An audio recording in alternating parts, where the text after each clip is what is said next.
Bonsoir, je suis très heureux de vous retrouver pour un nouveau numéro de Troisième Rappel. Dans cette émission, je vous propose de rencontrer un artiste, juste après son spectacle, sur la scène où il vient juste de se produire, et surtout devant son public, qui reste avec moi pour lui poser des questions. Ce soir, c'est Smaïn qui nous fait l'amitié de nous accueillir sur la scène du théâtre du Gymnase, qu'il occupe jusqu'à la fin de l'année, avec un nouveau spectacle intitulé Rebelote. Je sais pas vous, mais moi, Smaïn, ça fait un moment, j'en avais pas entendu parler.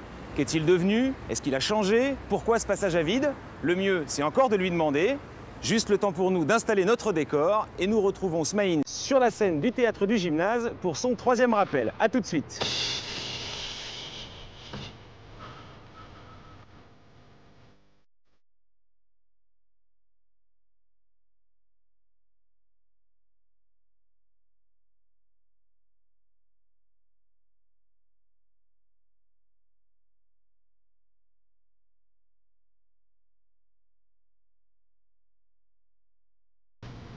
Cinq, 4, 3, 2, 1, à toi.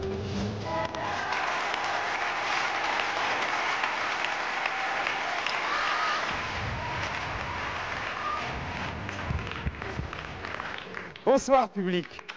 Vous allez bien? Vous êtes en forme? Vous êtes bien marrés? C'est déjà un bon début. Vous avez envie d'un petit bonus de Smaïn? Ça tombe bien, il va arriver. Mesdames et messieurs, Smaïn, en chair et en os, sous vos applaudissements. Oh, c'est musical. C'est musical, hein. Bonsoir, merci d'être resté ce soir. Merci beaucoup de votre invitation et je veux remercier le public de rester ce soir. Et ce soir, je vais me déshabiller devant vous. Mais ça va être un déshabillage mental, je vais tout vous dire. Vous croyez pas si bien dire? Parce que moi, je suis venu vous voir il y a quelques jours pour voir le spectacle, pour préparer l'émission. Oui. On s'était jamais vus. Oui. Déjà, je suis allé vous voir 5 minutes avant le spectacle. C'est plutôt rare pour les artistes. D'habitude, ils sont tendus comme des strings, on ne peut pas les voir. Oui. Pour ma version en caleçon, d'ailleurs. Oui. Vous êtes un type assez cool, ça vous stresse pas de monter 2 heures sur scène? J'ai absolument pas le trac quand je rentre sur scène. Vous venez comme un petit enfant? Non, non, j'ai pas le trac. J'ai le trac surtout quand je démarre mon spectacle, c'est-à-dire que les 3 premiers jours, ça a été très très dur. C'est une solitude que je ne peux pas nommer, qui est indescriptible. On est vraiment seul au monde. Mais on le domine par le travail, on le domine en sachant son texte, en répétant avec le metteur en scène, Gérard Policino. Et après, quand on arrive sur scène, comme on a dominé, on domine son tract. Et après, chaque soir, c'est du bonus, si je puis dire. Vous n'avez pas beaucoup changé. Bon, un petit peu de bide, normal. Oui, mais je le dis d'ailleurs à l'entrée en scène, oui, du bide. Oui, oui. Vous voulez que je vous montre mon bide? Dans les écrans, là, normalement, on va vous voir, il y a quelques années, c'était au Petit Théâtre de Bouvard. Moi, les gonzesses, Mon Dieu. comme ça. Tu veux du James Dean, du Clark Gable, du Humphrey Bogart? Ah bah dans ma cage, t'auras de Moustapha Ben Miloun. Quand même. C'est vrai que c'est assez saisissant. Mais bon, il faut accepter le temps qui passe, il faut accepter de prendre du poids. Mais c'est vrai que je me sens bien comme je suis en ce moment. Non, vraiment, sincèrement. Le public, il a été bien ce soir? Et oui, c'était un peu perturbé là-haut. C'était dur parce qu'il a fallu un peu dominer la situation. Sinon, je trouve que vous avez été merveilleux et très attentif. Mais d'ailleurs, je sais pas si... Oui, pardon. Merci. Je sais pas si c'est spécifique aux humoristes, mais il y a parfois un peu le public qui est un peu indiscipliné. Jamel, par exemple, se plaint souvent que certains donnent les blagues avant qu'ils ne les donnent sur scène, parfois les chutent. Donc, comment ça se gère, ça? Mais c'est-à-dire que ça, c'est un peu la banlieue. C'est-à-dire que on joue l'interactivité. Mais non, mais c'est pas péjoratif, au contraire. C'est-à-dire que le public fait partie de la fête. Et ça, je trouve ça très intéressant. Je trouve que Jamel, pour parler de Jamel, je trouve qu'il est très intelligent parce qu'il arrive à jouer de ça. Alors, pour un comédien, pour une personne qui joue du Molière ou une grande pièce classique, c'est pas évident, vous voyez. Mais c'est pas inintéressant. C'est pas gênant. D'ailleurs, ce soir, il est plus qu'interactif puisqu'il va poser des questions. Oui. La première arrive. En fait, je me demandais un peu ce qu'étaient devenues vos anciennes baskets rouges. Les baskets rouges... Elles sont sur l'affiche? Oui, non, elles sont à la maison. Je me mets là. Je les ai à la maison. C'est les vraies baskets rouges du démarrage. Et puis, je ne vais pas faire de la pub à ces baskets, dont je ne citerai pas le nom, parce qu'ils ne m'ont jamais payé. Je trouve que c'est génial parce que ça tient vachement bien le pied. Voilà, et ça vous permet de bouger. Voilà, je peux bouger, j'ai l'impression d'être pieds nus. Voilà, en gros, c'est ça. Sinon, la basket rouge, il a fallu que je l'abandonne parce que, comme vous avez pu voir sur l'affiche, la basket rouge, c'est le passé, le mocassin, c'est le présent, et c'est un peu passé de l'enfance, de l'adolescence à l'âge adulte. mais j'ai toujours gardé les baskets sur scène. Le présent, c'est qu'on s'assoit. Merci. Alors, ce spectacle, Rebelote, c'est assez amusant parce qu'il y a vraiment deux facettes. Il y a du one-man show traditionnel, on va dire, avec des sketchs très écrits, à vocation comique. Ça marche d'ailleurs, ça fait marrer tout le monde. Puis il y a un côté très cabaret, très musical. Je me sens si bien quand ça commence. Ça swing, ça jazz et ça me flotte. On dit smile et Rebelote. J'ai besoin que le spectateur, quand il me regarde, il ne soit pas... comment dire, j'ai besoin qu'il voit plusieurs facettes de mon personnage. C'est bon, maman. Mesdames, messieurs, bonsoir. Oh, bonsoir. Vous êtes les bienvenus dans notre autocar de prestige à Centaure. Visite, escapade et petite excursion en tout genre. Et oui, avec Centaure, on a vite fait le tour. Je me présente, je m'appelle Alain. Mais si vous le désirez, vous pouvez m'appeler Ali, c'est beaucoup plus court. Donc j'alterne entre la chanson, le sketch, et pour le spectateur, il va dans l'inattendu. Alors j'ai toujours comparé ce métier à une guitare. C'est-à-dire qu'on a plusieurs cordes à cette guitare, donc il faut pouvoir jouer de cette sensibilité.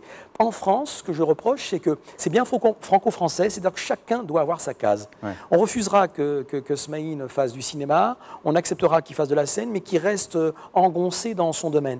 Alors que je pense que quand on aime ce métier, il faut s'essayer à tout. Donc chanter. Alors il y a une chanson moi que j'aime bien, c'est T'es qui pétasse. Oh, salut Smaïn. Oh, bah ça alors, quelle surprise. Tu me reconnais? Je te dérange pas au moins? Je peux m'asseoir? Oh, ça fait tellement longtemps. Bah alors, mais qu'est-ce que tu deviens? Bah, fais pas cette tête-là, tu te souviens pas? C'est moi. C'est moi. Mais dans ma tête, j'ai beau chercher. T'es qui? T'es qui? T'es qui pétasse? Qu'est-ce que tu veux de ma vie? Et pourquoi tu m'embrasses? Je ne sais pas si vous vous en êtes inspiré. Moi, ça m'a fait penser à Fernandel, cette chanson. Alors, c'est vrai que... Ça m'a fait penser à Félicie aussi. Tout à fait. C'est vrai que j'ai trouvé que cette chanson était admirable. Vous la connaissez? Bien sûr. Elle avait du poil aux pattes. Attendez. On va l'entendre? On va la voir? Non, vous allez faire mieux que ça. Vous allez l'incarner. Oui, si vous voulez. S'il vous plaît. Debout, debout. Bah, bien sûr. Il faisait un temps superbe, je me suis assis sur l'herbe, Félicie. Je pensais les arbres bourgeonnent et les gueules de loup boutonnent. Près de nous sifflait un merle, la rosée faisait des perles, Félicie. Un clocher sonnait tout proche, il avait une drôle de cloche, Félicie. Je m'offris une giblotte, elle m'embonnait l'échalote, Félicie. Puis une poire et des gaufrettes, seulement la poire était blette, Félicie. Oh si. Allez, bravo. Merci. Improvisé, hein. C'était improvisé, hein. Vous avez pris des cours de chant, d'ailleurs? J'ai fait partie d'une chorale quand j'étais môme. À la Starac? Pas du tout, non, pas à la Starac. Non, j'étais à la manécanterie des petits chanteurs du Marais. Et ça, c'est vraiment un accident. C'est-à-dire que quand j'étais môme, comme je faisais rien le jeudi après-midi, mon père m'avait inscrit dans cette manécanterie. Et je me suis retrouvé, un petit enfant dans les Halles, à 9-10 ans, à chanter à l'église Saint-Leu-Saint-Gilles, qui est rue Saint-Denis. D'ailleurs, pour l'anecdote, je prévenais les putes quand les flics arrivaient. Et ça, c'était une anecdote géniale. Et j'ai appris donc à chanter vraiment. Et ça m'a beaucoup aidé, ça m'a permis à poser ma voix. Alors, il y a aussi du mime. On parlait cabaret, musical. Il y a un sketch que j'aime beaucoup qui commence par à peu près 1 minute de mime. C'est presque du Charlot. Putain, qu'est-ce qu'il fait là? Lui aussi va s'y mettre.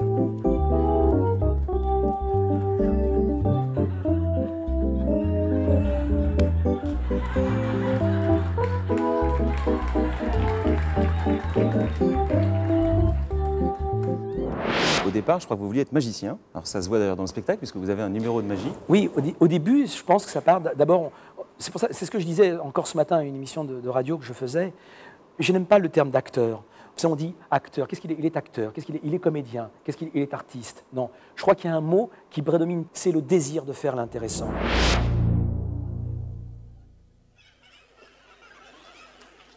Gégé. Gégé. Gégé, Péta. J'ai l'air d'un con, là, Gégé. Oh, Gégé, tu peux... Oh, tu rigoles, ouais. Allez. Gégé. Non, non, oh non, non. Gégé,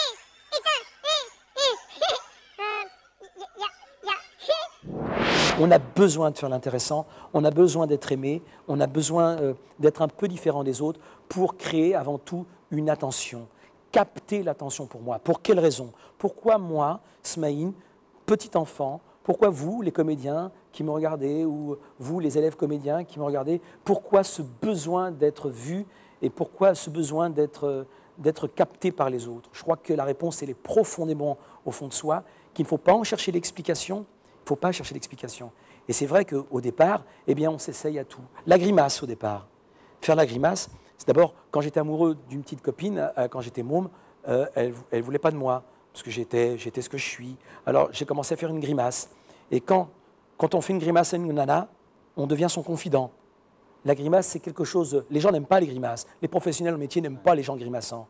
Alors que, mon Dieu, la grimace, elle exprime tout, la grimace. Faire une grimace, c'est pour ça que, vous vous rendez compte, à mon âge, à 47 ballets, tout à l'heure, faire une grimace, celle-ci, j'en suis hyper fier parce que je retrouve l'enfance. Et la magie aussi, alors je faisais aussi des tours de magie parce que j'avais besoin, à travers les grimaces... pas n'importe quelle magie, du close-up. Moi, je faisais du close-up parce que j'avais besoin de capter une attention un par un, les gens. Par exemple, vous pouvez... Oui, si vous voulez, je peux faire un tour de magie. Approchons-nous.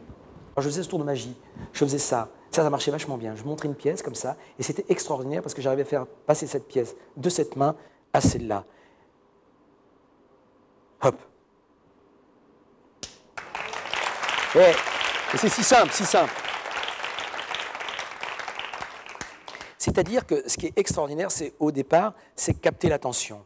Elle est là ou elle est là. C'est à moi de vous convaincre qu'elle est dans une des deux. Et là, je ne peux rien faire. Je ne peux rien faire. Là, elle est là, elle est dans une des deux. Je sais que vous le savez, mais maintenant, c'est à moi de la faire disparaître. Donc, en magie, on appelle ça le temps fort et le temps faible. Il y a un moment, vous ne captez pas. Et il y a un moment, elle s'en va. Et c'est ma fierté. C'est de la faire partir. C'est-à-dire, au départ, la magie, au départ, mais je ne suis pas un magicien spécial. Il y a mieux que moi, il y a meilleur que moi. Mais au départ, quand j'ai démarré ce métier, je voulais être magicien et faire disparaître. C'est-à-dire, au départ, c'était vouloir étonner. Au départ, on veut expressément étonner les gens. Alors, le tour de magie, c'est « Oh, regarde là, il est différent des autres. Regarde, il m'épate. Donc, il m'épate, donc je peux l'aimer. Donc, on peut m'aimer. » Au départ, tout est là. Vous êtes un grand malade, hein, Smaïn. Mais je suis un grand malade. Mais nous sommes tous des grands malades. Vous, un peu plus. Oui, mais c'est bien. Mais ça vous a impressionné, ce petit tour, ou pas? Elle connaissait déjà... Un autre? Non, mais il faut l'impressionner. Ah oui, attends, il y a celui-là aussi. Moi, ça m'aurait pas plu ce qu'elle vient de dire. Et alors? Elle a le droit de deviner, elle a le droit d'être amoureuse. Hein. Non, il y avait celui-là aussi, c'est un truc tout con, je faisais ça quand j'étais môme. Alors ça épatait les gens, je le fais plus maintenant, mais ça épatait les gens, et ça, c'est pas truqué. Applaudissements.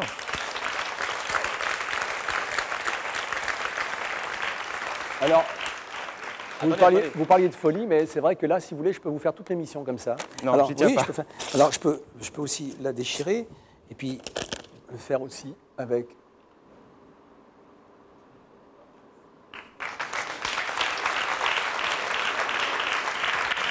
Et voyez ce qui est amusant, si je peux me permettre. Ce qui est amusant, c'est qu'ils applaudissent. Et puis elle fait moins sa béchose, la demoiselle. Voilà. Mais ce qui est bien, c'est quand les gens applaudissent, quand les gens applaudissent, ce qui est merveilleux, c'est qu'il y a le fait de les désarmer. C'est, regardez, je ne suis pas brutal, vous applaudissez, donc vous êtes désarmé. Donc, j'ai l'impression qu'il y a un sentiment, il y a un échange, en tout cas, de paix et de convivialité. Voilà. Tellement désarmé qu'il y a une question dans le public. Bonsoir, tout d'abord. Donc moi, ma question, ça serait, on aimerait savoir, au niveau de l'écriture, qu'est-ce que vous faites? Vous avez besoin de vous isoler, vous êtes entouré de personnes, vous créez un univers, vous avez besoin de marcher dans Paris. Où ça se passe? Je pense qu'au départ, c'est vivre. Observer des situations que je trouvais pittoresques. Et c'est vrai qu'avec les auteurs, je voudrais citer, puisque je ne suis pas seul à faire ce spectacle. Il y en a combien d'ailleurs, des auteurs? Nous sommes 3. Il y a Vincent Azé et Jean-François Didlot, où chacun a sa particularité. Et moi, je suis plutôt plus fort dans l'idée. C'est-à-dire que j'arrive à capter tout de suite ce que vous, le sujet qui pourrait éventuellement vous intéresser. Je donne un exemple, par exemple sur le racisme. Le racisme, le premier sketch que j'ai fait, qui est sur la banalisation de la xénophobie, j'avais envie d'en parler. Alors, vous y allez fort, hein, d'ailleurs. Oui, le personnage du patron. Les gens sont un peu choqués, c'est sûr, mais c'est ce que je voulais. Je suis pas raciste. Je m'appelle Mohamed. Mais bon, ouais, ça va, on est entre nous. Hein. Mais quand je vois un arabe, j'ai peur. Ouais, je vous le dis, j'ai peur. Attends, j'ai pas dit que c'était tous des délinquants. Attends. Ouais, écoute-moi, j'ai pas dit que c'était tous des délinquants. Attention. Hein. Écoute bien ce que je dis. J'ai pas dit que c'était tous des délinquants. Hein. Mais merde, faut pas déconner. Faut leur voir leurs gosses, là. Là, au café, ils sont au fond du café, ils sont là à rien foutre. Ils vont même pas à l'école. Tiens, leur seule chance de passer en 5e, c'est de voler une voiture de sport. Et alors, c'est vrai, et puis ils arrêtent pas de faire du racket. Et on se croit à Laurent Garros. Mais moi je leur ai dit, moi, ouais, tu rigoles quoi, oh, je leur ai dit, moi, casquette à l'envers, hein. Y a pas écrit ramasseur de balles, hein. Et puis, faut voir, là, moi je vous le dis là entre nous, parce que vous êtes des clients, vous êtes attentifs, là, mais regarde, faut pas déconner, entre nous, merde, hein. Faut voir, là, dans mon café, là, l'autre jour, ils sont rentrés, je vois, à minuit moins quart, ils ont tout pété. Faut pas déconner, quand même, hein. Oh, ouais, franchement. Attends, je sais pas qui c'est. Ah, je sais pas qui c'est. Mais franchement, ils m'ont piqué de couscoussière, ils ont pas touché la machine à jambon. Pas raciste. Regardez-moi, je suis pas raciste. Je m'appelle Mohamed. Mais bon, ça va, stop. Faut les voir, là, ils ont là, cassé les bagnoles dans le parking, là. Vous vous rendez compte que sur ma voiture, j'étais obligé de mettre une pancarte. Il n'y a rien à voler dans cette voiture. Eh ben, je te le donne en 1000, Marcel, le lendemain. Il ne restait plus que la pancarte. Tiens, ça prouve bien qu'ils savent pas lire. On dit que les Français sont racistes, mais je peux dire et je peux affirmer qu'il y a des Arabes qui sont aussi racistes.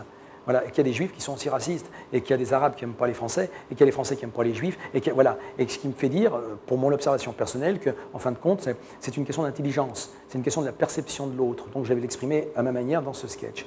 Alors ensuite, je réunis les auteurs, et on y va, une feuille blanche, on se lâche, et puis on écrit. En fin de compte, les sketchs, c'est vous les sketchs. Moi, je m'imprègne de vous. Moi, je ne suis que la courroie de transmission entre cette réalité et la scène. C'est-à-dire que vous asseyez, vous me regardez, et moi, je vais vous exprimer à ma manière mon propre monde, le monde que j'observe. Il y a une autre question dans le public, je crois. Bonsoir, Smile. Bonsoir. Je sais que depuis quelque temps, tu vis à Barcelone. Oui. Je voulais savoir si tu te plais plus là-bas qu'ici. Ou... J'adore cette ville. C'est ma deuxième ville, pour une raison inexpliquée. Je ne sais pas pourquoi. Je suis très attiré par cette ville. J'ai pensé à un moment tout abandonner et partir vivre à Barcelone. Il se trouve que j'ai rencontré Barcelone à la mort de ma mère. J'avais plus un radis. Il me restait 600 balles. Et je suis parti à Barcelone et je suis resté 2 ans. Je résume très vite pour ceux qui ne connaîtraient pas votre vie. Oui. Vous êtes né de père et de mère inconnus. Vous avez été recueilli en France par une famille d'accueil, un papa kabyle qui était, je crois, éboueur, une maman marocaine qui était femme de ménage, d'origine marocaine, pardon. Oui. Vous avez découvert qu'à 11 ans que vous aviez été adopté, vous ne le saviez pas auparavant. Et je me suis demandé si finalement ça n'avait pas suscité chez vous, mais je le crois, des vrais problèmes d'identité. Il y a une anecdote qui est assez rigolote, je trouve, c'est que pendant très longtemps, vous vous faisiez passer pour le fils de Jean-Pierre Elkabbach. Oui, c'est vrai. Probablement complexé. C'est-à-dire, alors ça ramène ça. Oui, je sais, vous n'y croyez pas, mais bon, à l'époque, on y croyait, c'est-à-dire que j'étais le roi du mensonge. J'étais le roi du mensonge, parce que c'est vrai que le mensonge, ce qui est merveilleux quand on ne sait pas qui on est, on invente sa vie. Donc le mensonge permet d'écourter. C'est-à-dire que j'avais besoin qu'on m'attache une importance, donc il n'y avait pas de raison. Pourquoi ne pas inventer un personnage? Pourquoi ne pas m'inventer une vie? Celle que je voulais. On vous croyait? Hein? On vous croyait? Mais j'étais très très fort pour ça, très très fort. Tellement fort que, autre anecdote, qu'est-ce qu'il y en a ce soir? Vers 18 ans, pour vous déniaiser, comme on dit, vous avez fait un autre mensonge pour séduire votre belle, vous vous êtes fait passer pour le fils d'Henri Salvador. Ça c'est vrai, c'est sûr. Alors Gilles, c'est bien... Quoi, où? Mais tu sais ce qui est bien quand tu es abandonné, ou que tu es un orphelin, tu t'inventes le père que tu veux. Et ça c'est extraordinaire. Et c'est vrai que je me suis retrouvé avec une jeune fille dont j'étais fou amoureux, et un jour, je lui ai avoué que mon père était Henri Salvador. Et le soir même, je couchais avec. Comme quoi, tu vois... Comme quoi, les femmes aiment la chanson. Oui.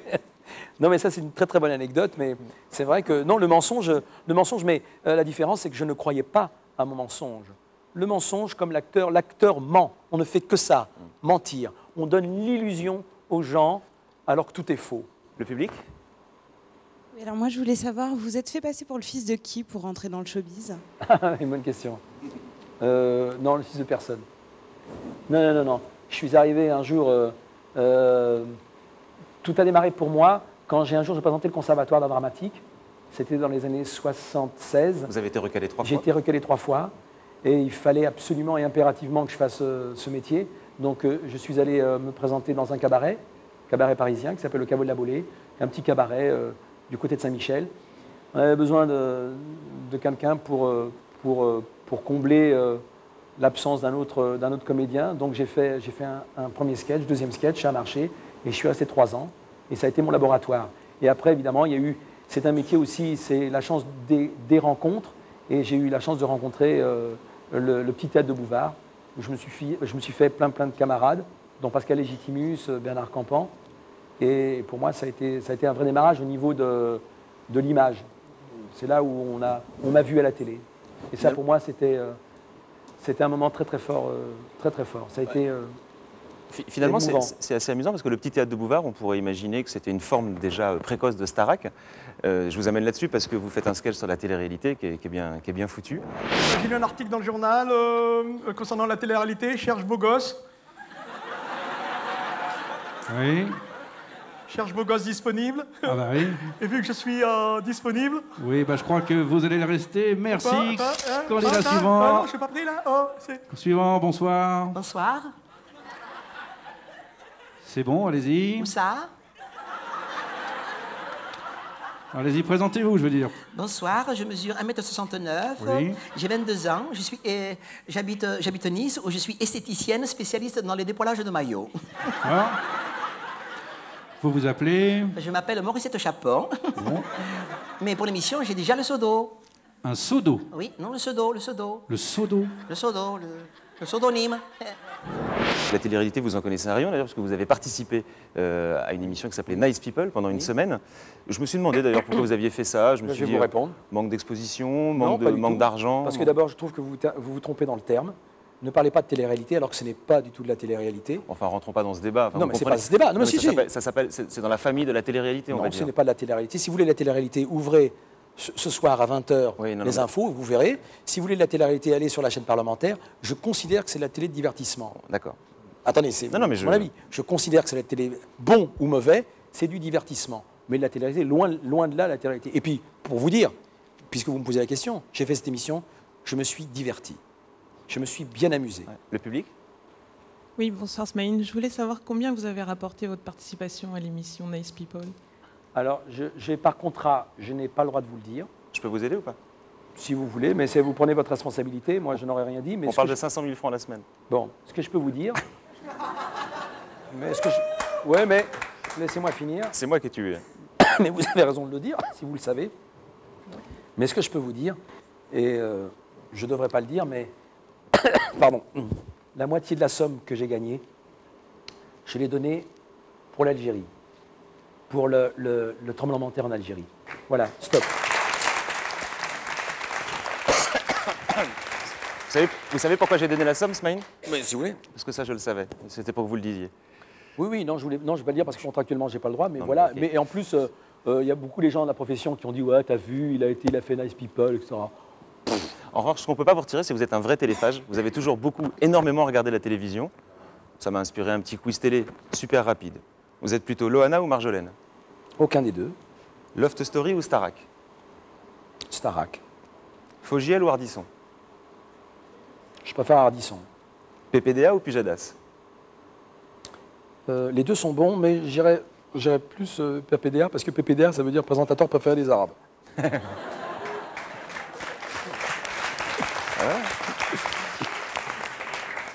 Une question du public? Oui, alors je voulais te poser la question, est-ce que tu te sens plus proche de Jamel ou alors de Gad Elmaleh? Elmaleh, pardon, excuse-moi. Ouais.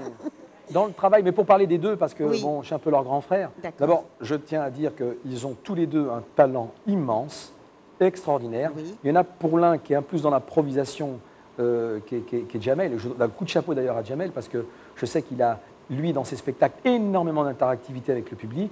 Ça, je me demande comment il fait, parce que ça doit donner un sens d'improvisation et de la pirouette. Bon. Et puis, il y a Gad. Alors, Gad est beaucoup plus écrit, très gestuel. Alors, c'est vrai que je me sens plus près de Gad. Enfin, je me sens plus près. Je crois qu'il est plus près de moi que moi, je suis près de lui. Mais bon, ceci dit, c'est c'est autre chose.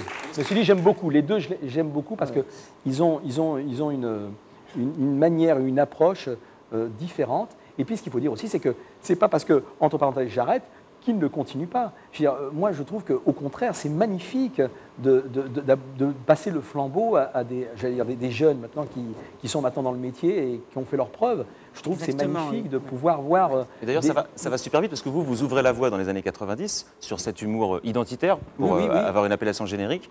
Entre-temps, il y a Jamel et Gad Elmaleh qui deviennent des stars, qui sont un petit peu sur ce créneau, moins maintenant d'ailleurs, mais enfin qui se sont fait connaître comme ça. Et au final, on peut se dire, est-ce que l'avènement de ces deux personnes-là ne sont pas un peu encombrants pour vous aujourd'hui, quoi? Non, ça bouscule. Mais tant mieux, parce qu'on s'interroge, parce que la vie est longue et parce que c'est bien de s'interroger. C'est vrai que je ne peux plus, moi, gesticuler bondissant sur scène comme fait Jamel. Je l'ai fait il y a 20 ans, mais je me vois mal devant vous ce soir faire des sketchs où je vais tenter de grimer le mec de banlieue. Non, je pense que, bon, ça va, à mon âge maintenant, je pense que je dois aborder des sujets qui me sont peut-être beaucoup plus personnels, plus adultes, et qui font cette différence. Il n'y a pas de honte à prendre de l'âge et à avoir du recul, mais bousculer, oui, tant mieux. Comme vous verrez que plus tard, il y a des jeunes qui les bousculeront. Et c'est ça, c'est l'origine de l'espèce. Mais enfin, je sais que c'est une grande famille, le show business, mais il y a une vraie concurrence entre les comiques? Entre les comiques? Non, je ne parle pas de concurrence. Je crois que chacun a sa personnalité. Alors c'est vrai que vous avez parfois des comiques qui ont un peu la même tendance, le même profil. Alors ça peut gêner, c'est vrai. Mais au départ, chacun a sa personnalité. Et puis, chaque comique a son public. C'est ça qui est merveilleux. Alors c'est vrai qu'il y a beaucoup de comiques. C'est vrai qu'aujourd'hui, maintenant, on peut compter 20 comiques aujourd'hui, stars et vedettes. Alors que, rappelez-vous, dans les années 80, Coluche, ça a été le phare. Mais il y en avait très peu. Il y en avait très peu qui étaient stars et vedettes. Est-ce que vous avez le sentiment que c'est beaucoup plus difficile de durer aujourd'hui? D'abord parce que le public est plus exigeant. Il est tellement abreuvé d'une offre culturelle pléthorique que forcément, il a toujours envie de nouveautés. Est-ce que vous pensez que c'est plus difficile de durer aujourd'hui pour un artiste? Oui, je pense, oui, c'est vrai. C'est pour ça qu'il faut se remettre en question. C'est pour ça que c'est bien aussi d'être bousculé, de s'interroger. Il faut sans cesse travailler, ne pas se reposer sur ses lauriers. Le public? Oui, bonsoir Smaïn, Kairon, Poitou-Charentes. Je voulais poser une question. Non, déjà. Alors, je vous présente Kairon parce que Kairon, vous voyez, il est iranien, d'origine iranienne. C'est un rappeur, c'est un copain à moi, c'est un rappeur d'un talent monstrueux. Mais monstrueux. Je voudrais féliciter le jeune comique qui débute ce soir. Alors, je t'écoute, Kairon. Juste une question, au cas où ça marche pas, donc si cette carrière s'avère être nulle, on peut te demander qu'est-ce que tu aimerais faire comme autre métier pour subsister et payer ton loyer et nourrir tes enfants et plein d'autres choses. Eh ben, je vais te répondre, franchement, Kairon, je ne sais pas. Et ça a été pour moi une vraie question. Les gens attendent, tu peux pas dire ça. Mais oui, mais à un moment, si vous le savez un petit peu, parce que vous êtes un peu restaurateur aussi. Oui, mais ça, c'est rien. Ça, mais vous voyez, aller servir les plats dans mon restaurant. Servir, mais enfin, déjà passer à la caisse. Oui. Bon, moi, j'ai acheté les restos parce que c'était le moyen au cas où je suis en difficulté, faire nourrir ma famille. Et puis, c'est aussi, surtout et pour moi, ça a été, et je considère que c'est un endroit qui continue un peu le spectacle, c'est un endroit de convivialité. Voilà. Pour poursuivre un peu la question de M. Poitou-Charentes, j'ai oublié son prénom. Oui, Kairon. Kairon, pardon, excusez-moi, Kairon. Ça faisait donc 7 ou 8 ans que vous n'étiez pas monté sur scène, je le précise. Parce que Paris. À Paris, pardon. Donc, ce qui a fait dire à beaucoup, Smaïn, la traversée du désert. Quel plaisir de vous voir, oh là là. C'est vrai, là, je vous vois, vous êtes attentif, là, à mon égard. Vous dites, oh, bah, tiens, plaisir de le revoir. Où était-il? Que faisait-il? Que se passe-t-il? Il est rentré dans son pays, alors il est retourné à la DAS. Mais non, je préparais mon retour. Et comme je reviens de loin, ça prend du temps. Les mecs qui vont sur la Lune, vous croyez qu'ils prennent qu'un aller simple? Hein? Et là, je vous vois, là, aussi. Tiens, je vois la dame, là, qui parle à son mari, comme ça, qui fait, oh, je l'adore, il vient, ça va. Ouais, mais alors, il a grossu. Donc, comment avez-vous vécu cette traversée du désert, mais qui, manifestement, à vos yeux, n'en est pas une? D'abord, n'oubliez pas que nous, les Maghrébins, on connaît la traversée du désert, on n'en a pas peur, ça ne me fait pas peur, parce que chez nous, c'est les chameaux, c'est les dromadaires, et ça, c'est... donc, j'ai pas soif. Faim, mais pas soif. Traversée du désert, non, c'est surtout une traversée du désert, par exemple, la quarantaine. C'est vrai, une interrogation. Je crois que c'est une bonne question. C'est-à-dire qu'aujourd'hui, il y a 20 ans, le beurre, c'était le mec de banlieue.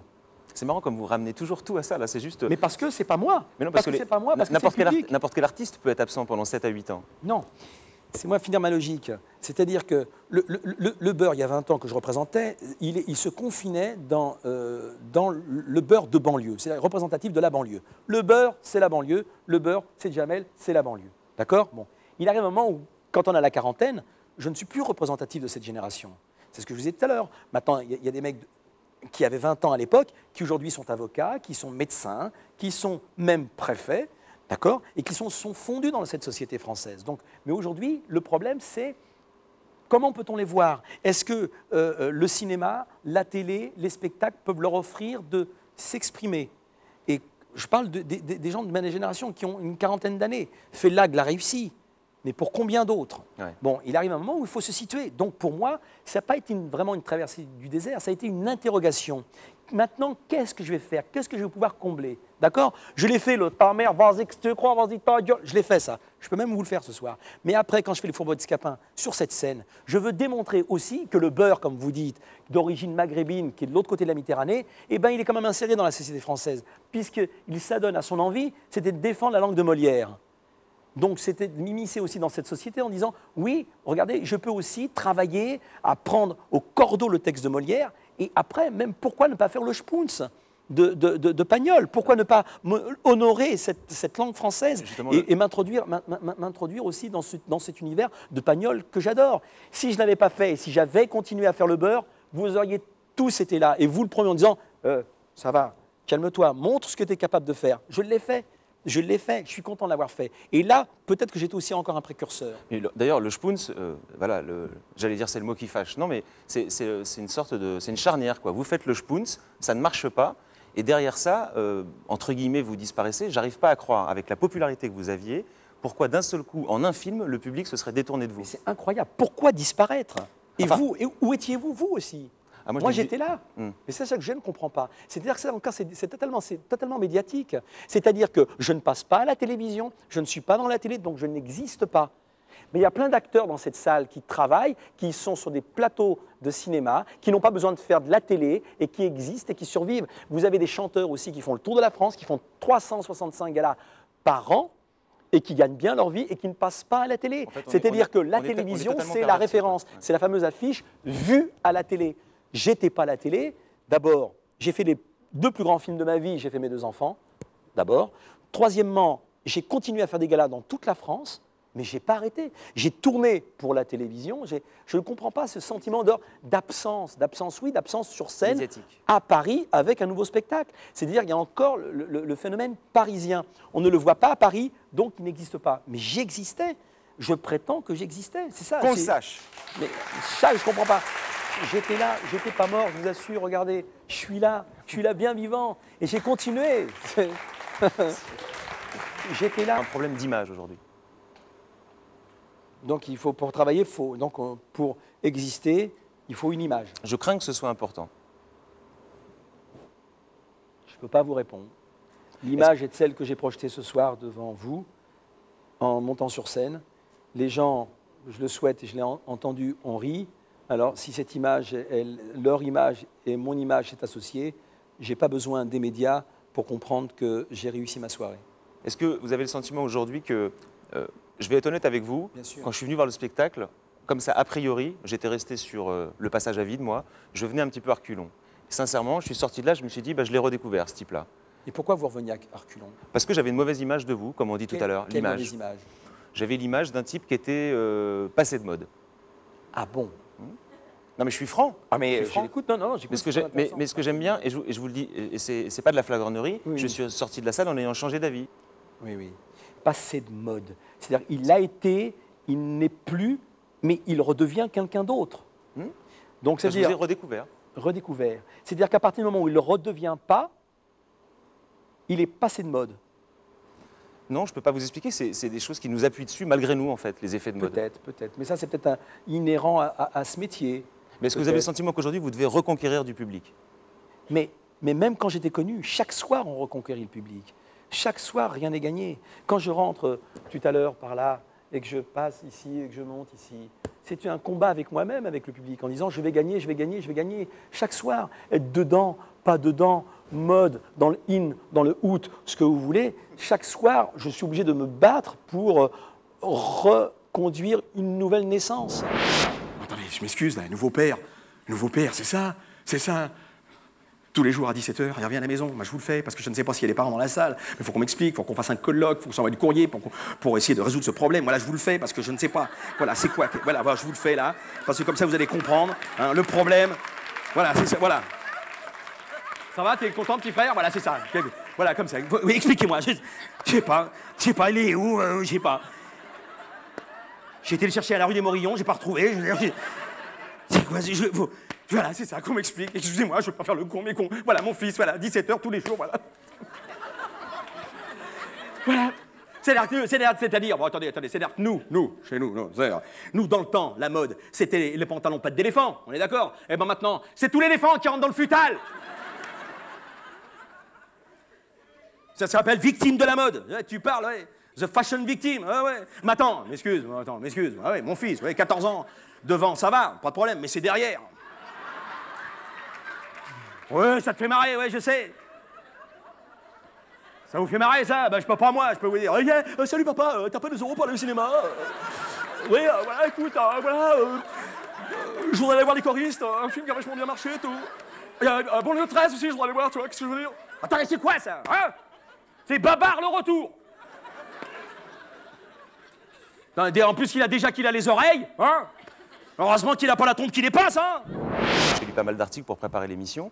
Il y a une certaine partie du showbiz que vous n'appréciez pas particulièrement parce que vous estimez qu'ils vous snobent. Je pense par exemple au Resto du Cœur. Bah, vous balancez sur eux. Qu'est-ce que vous leur reprochez à ces gens-là? Oui, c'est-à-dire qu'à partir du moment... Non, c'est pas que je reproche. D'abord, je vous conseille et continuer encore à apporter un soutien au Resto du Cœur.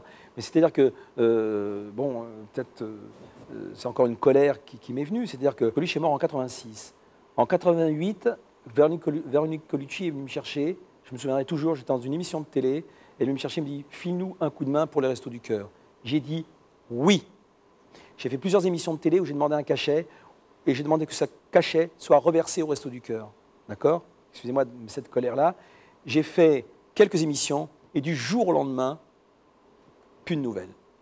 Plus de nouvelles. Alors que je voulais continuer, plus de nouvelles. Donc ça veut dire qu'il y a un vrai répertoire qui fait que, bon, bah lui, non, oui, non, oui, non, oui, non, oui, non, oui, non. Lui, non, lui, non. Tiens, elle, oui, lui, bon. Et ça, c'est une colère que j'ai. Et en plus, quand on arrive là-bas, bon, ben, il y a ceux qui sont à la tête des Restos du Cœur, je ne veux pas citer de nom, qui disent, bah, tiens, moi, je vais chanter avec Aznavour, et puis, tiens, toi, tu chanteras avec un tel. Et puis nous, on se tape les chansons à 2 balles, voilà, en gros.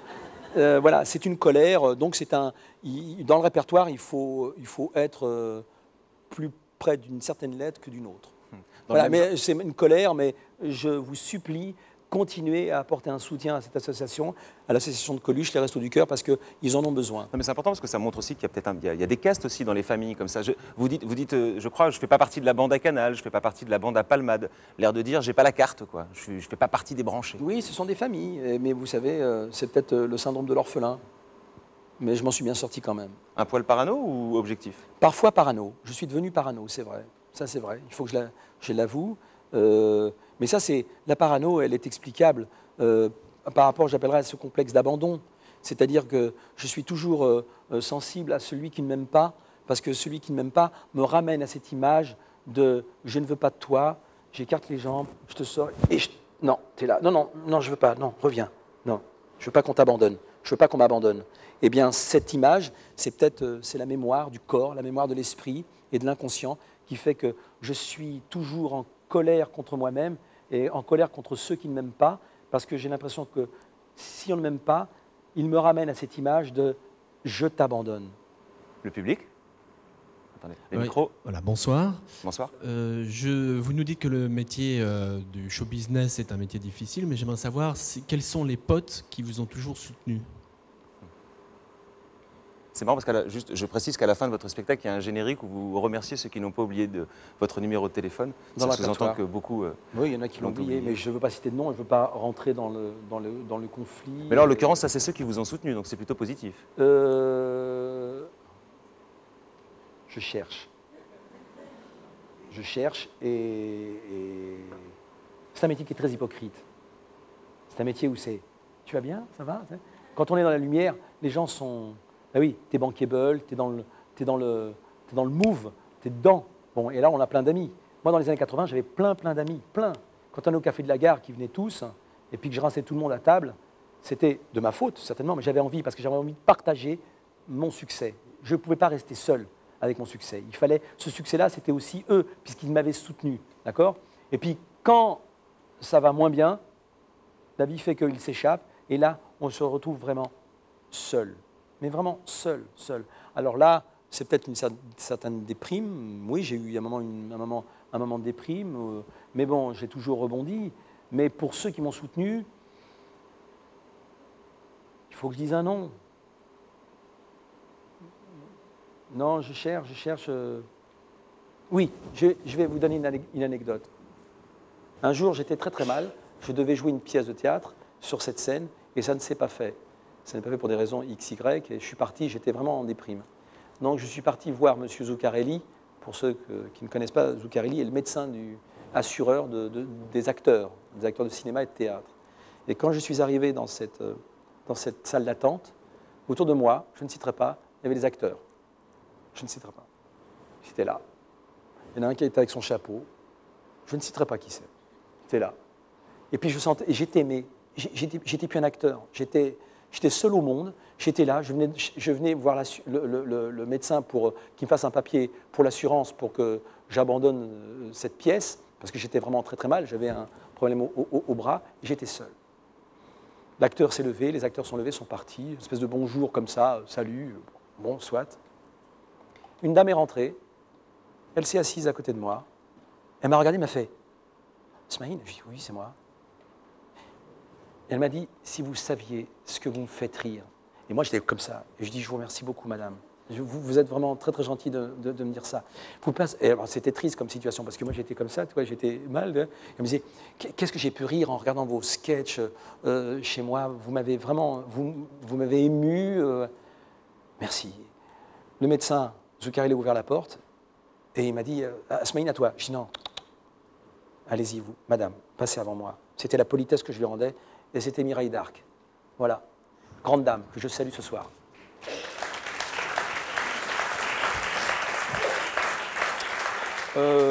Sinon, dans ce métier, c'est je te croise la main, je te recroise la main, comment tu vas, etc.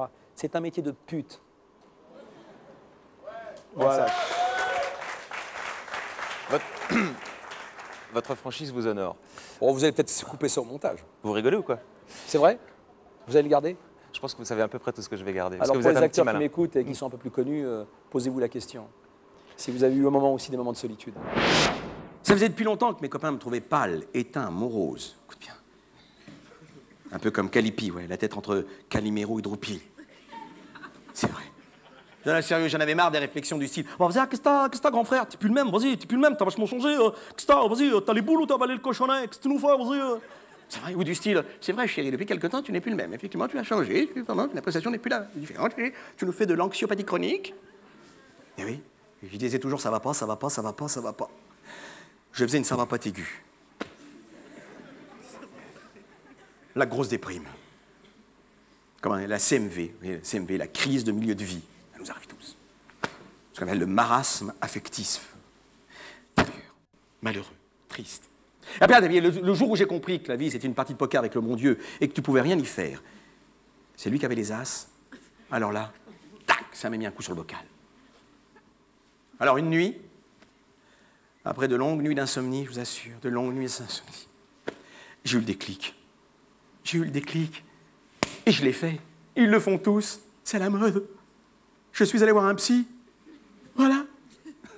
Et ben maintenant, on est deux à vivre avec mes emmerdes. Maintenant, ça beaucoup mieux va. Beaucoup mieux va. Pour ça, c'est simple. Sérieux, c'est simple. Un divan. un passeport pour le rêve, un plumard pour tes angoisses, une chaise, un psy. Aujourd'hui, en tout cas, vous êtes sur scène et c'est tant mieux. Ça me fait bien plaisir. Est-ce que ça a été dur de revenir? J'entends par là, même concrètement, en termes de production. Est-ce que c'est difficile de retrouver une salle qui vous fasse confiance? Est-ce que c'est difficile de retrouver un producteur qui vous fait confiance? Est-ce qu'il faut trouver de l'argent pour monter un spectacle comme ça? Je voudrais rendre hommage et un grand merci à Éric Damin, qui est coproducteur du spectacle. Aussi un grand merci à Gérard Policino, qui est aussi coproducteur du spectacle. Policino, c'est un grand réalisateur de télévision, lui qui a fait Taratata, par exemple. Taratata, qui a réalisé Taratata et qui a aussi contribué à la mise en scène. Et tout ça chapeauté par une rencontre de longue date qui est Thierry Martin. Donc ça a été un retour comme ça qui s'est fait parce qu'on n'avait pas vraiment coupé les ponts. Et puis donc si je dois saluer, si je dois avoir des amis aujourd'hui dans ce métier, c'est eux, puisque c'est eux qui m'ont fait confiance et qui m'ont donné le moyen de pouvoir revenir sur scène. Vous y faisiez allusion tout à l'heure, vous avez eu l'audace en 1994 de totalement revisiter Molière et de vous attribuer les fourberies de Scapin avec Mousse Diouf sur scène. Vous faisiez Scapin, il faisait Sylvestre. Vous vous souvenez de votre texte? Non, c'est peut-être un peu loin. Non, je ne m'en souviens pas vraiment. C'est assez lointain. Moi, j'aimerais bien réentendre un peu Molière dans votre bouche. Mais si vous voulez... Bah oui, je vais... Mais ça, c'est une aventure extraordinaire aussi. Ça, je voulais absolument monter Molière. Vous faites Scapin? Vous venez à côté de moi ou Non, je vais vous le donner. Vous faites Scapin et Scapin, oui. Scapin, pardon. Oui, oui. Scapin. Et moi, je fais Sylvestre. D'accord. C'est ça, vous faisiez bien Scapin? Oui, je faisais Scapin. Donc c'est acte 3, scène 8. Eh bien, Sylvestre, que font nos gens? J'ai deux avis à te donner. Oh, l'enfoiré. L'un est que l'affaire d'Octave est accommodée. Notre Hyacinthe s'est trouvée la fille du seigneur Géronte. Et le hasard a fait ce que la prudence des pères avait délibéré. L'autre avis, c'est que les deux pères font contre toi des menaces épouvantables. Continue. Ouais. Et surtout, le seigneur Géronte. Cela n'est rien, les menaces ne m'ont jamais fait mal. Et ce sont des nuées qui passent bien loin sur nos têtes. Prends garde à toi. Les fils pourraient bien se raccommoder avec leur père et toi demeurer dans la nasse. Laisse-moi faire. Je trouverai moyen d'apaiser leur courroux et... À toi. Retire-toi! Les vieillards sortent. Merci. Mousse Diouf! Bonsoir Mousse Diouf. Ça va? Merci pour ce mail. Osman! C'est de bons souvenirs. Voilà, ça a été une aventure extraordinaire avec Mousse d'interpréter Molière et je crois que nos origines ça a jeté un peu de la couleur. Ah, c'est moi l'intrus, là, c'est sûr. Voilà, ça a jeté un peu de la couleur sur cette œuvre de Molière. Ça a jeté un coup de froid d'abord. Ouais, qu'on vénérait d'abord et puis je trouve que c'était un moyen aussi de faire un clin d'œil. Vos meilleurs souvenirs de cette expérience-là? On a beaucoup ri. Parce qu'on peut rire au théâtre aussi, vous savez. On a beaucoup ri. Moi, j'ai une anecdote avec Smaïn, qui était au début, quand on a commencé le spectacle. Donc, il y avait un turnover de costumes. Il avait 10 changements de costumes, et puis, dont la tête de loup. Et à un moment donné, fini là. Oui, c'est génial. Ça, il m'a sauvé la pièce. Il m'a sauvé la pièce, puisque à un moment, j'ai interverti la tête de loup. Je devais rentrer sans la tête de loup. Scène, et j'ai commencé à la fin du deuxième acte à jouer la fin du troisième acte. Aïe. En gros, je me suis emmêlé les pédales. C'est-à-dire que si lui n'avait pas été là pour me dire non, ne mets pas ton masque du loup, ne mets pas ton masque du loup, je rentrais avec le masque du loup et ça ne voulait plus rien dire. Donc il m'a sauvé vraiment la mise et c'est pour ça que ce métier est un métier de fou et de solitaire. Mais on peut parler d'amis, c'est vrai qu'on ne s'est pas vu pendant un certain temps, mais c'est vrai que... À qui la faute? À qui la faute? Parce que j'étais ailleurs, peut-être dans mes petits soucis et mes problèmes. C'est un contentieux qu'on a tous les deux, c'est pour ça. Mais c'est-à-dire que il a été pour moi à ce moment-là très proche. En tout cas, c'est super sympa, Mousse Diouf, d'être venu. Je vous rappelle que Mousse Diouf, il est sur cette scène tous les lundis. Je dis pas de bêtises, Mousse Diouf? Non, tous les lundis, je suis ici à la place de Smaïn, je fais le ménage, je prends bien soin de la scène, je regarde si les projecteurs sont en place et tout, et puis accessoirement, je joue mon spectacle, voilà. Voilà, tous les lundis, Mousse Diouf au gymnase, et merci à lui. Messieurs, dames, je vous fais la révérence. Merci, Mousse. Le monsieur, en blanc, bonsoir. Bonsoir. Et voilà, j'aurais aimé savoir si aujourd'hui, toi, Smaïn, 47 ans, français, tu entretiens encore une relation cohérente avec la religion, autre que l'aspect culturel Tu veux dire si j'ai des aspirations religieuses Non, si tu les as conservées. Mais je n'ai rien conservé, mon ami, malheureusement. J'aimerais la conserver. Mais je pense que tout est enfoui. Je ne sais pas si tu as vu le sketch, un moment où je danse de la musique orientale.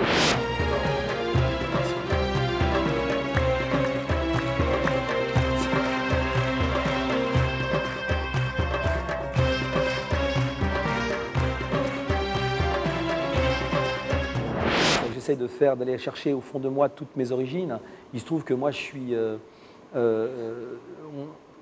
grandi donc en France et par atavisme, j'ai toute cette nourriture, je veux dire spirituelle de mes origines qui sont complètement absorbées. Vous avez été recueilli par des sœurs, hein, d'ailleurs, à l'orphelinat. J'ai une gratitude à l'égard des 3 religions, pour une raison très simple. Je suis né à Constantine, j'ai été recueilli par des catholiques, les sœurs Saint-Vincent de Paul, filles de la charité, pour qui j'ai une gratitude, parce que s'ils n'avaient pas été là, eh bien, j'aurais grandi dans un caniveau. Donc une gratitude profonde à l'égard de la religion catholique. J'ai été rapatrié par une juive, une femme juive, que j'ai retrouvée 30 ans après. Aujourd'hui, s'il m'arrive quoi que ce soit, je sais que sa maison est ouverte, elle est juive, donc ça veut tout dire, et élevée par des parents d'origine qui étaient des musulmans. Mon père était musulman, ma mère était aussi musulmane, ils étaient pratiquants tous les deux. Donc c'est une chance inouïe pour moi d'avoir traversé ces 3 religions. Je fais partie de ces 3 livres. Voilà pourquoi dans mes spectacles, jamais je ne me permettrai de rentrer dans telle ou telle confusion et propos indécents à l'égard de la religion. Je cherche.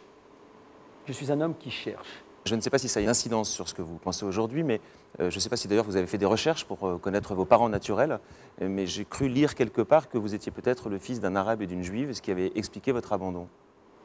Je ne peux pas vous répondre, je ne sais pas. Si demain j'apprenais que j'étais juif, voilà.